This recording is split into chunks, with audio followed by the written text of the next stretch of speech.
মা কে বানাও? Peanut butter বানাই, তুমি খাবে? খাবে তো। ঘরেই বানিয়ে নিতে পারেন কিন্তু ক্রাঞ্চি পিনাট বার, একদমই হবে দোকানের মতো করে। মাশাল্লাহ অনেক মজা হয়েছিল। দেখুন এতটা ক্রাঞ্চি হয়েছে ভাবতেও পারবেন না। চলুন রেসিপিটা দেখে আসি। বাদামগুলো আমি ভেজে নিচ্ছি, তারপরে আমি বাদামগুলোর খোসা ছাড়িয়ে নিব।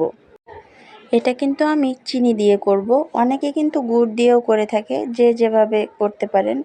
আমি এখানে 2 কাপ পরিমাণে চিনি নিয়ে নিচ্ছি। এটা বাদামের পরিমাণ অনুসারে আপনারা নেবেন।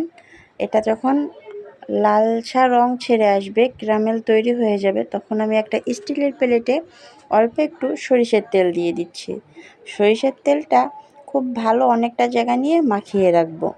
আর অন্যদিকে দেখুন ক্যারামেলটা কিন্তু তৈরি হয়ে এসছে। এটা কিন্তু খুব বেশি লাল করবেন না, তেতো হয়ে যাবে তাহলে।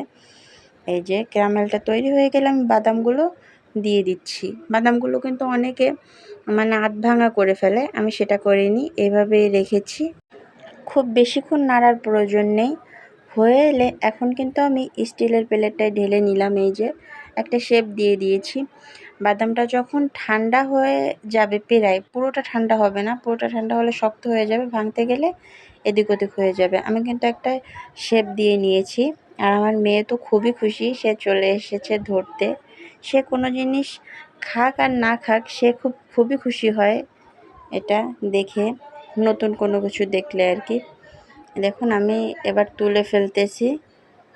এই যে এটা আলতো করে রাখলেই ভেঙে যাচ্ছে, আপনারা দেখলেই বুঝতে পারবেন। এটা এতটা ক্রাঞ্চি হয়েছে, বাদামের পিনাট বাটার থেকে অনেক গুণ ভালো হয়েছে মাশাল্লাহ। আপনারা কিন্তু একদিন করে খেয়ে দেখতে পারেন, অসাধারণ হয়েছিল। এটা খুবই ক্রাঞ্চি হয়েছিল। বাসার সবাই তো খুব আনন্দ করেই খেয়েছে মাশাল্লাহ। সবাইকে অসংখ্য ধন্যবাদ।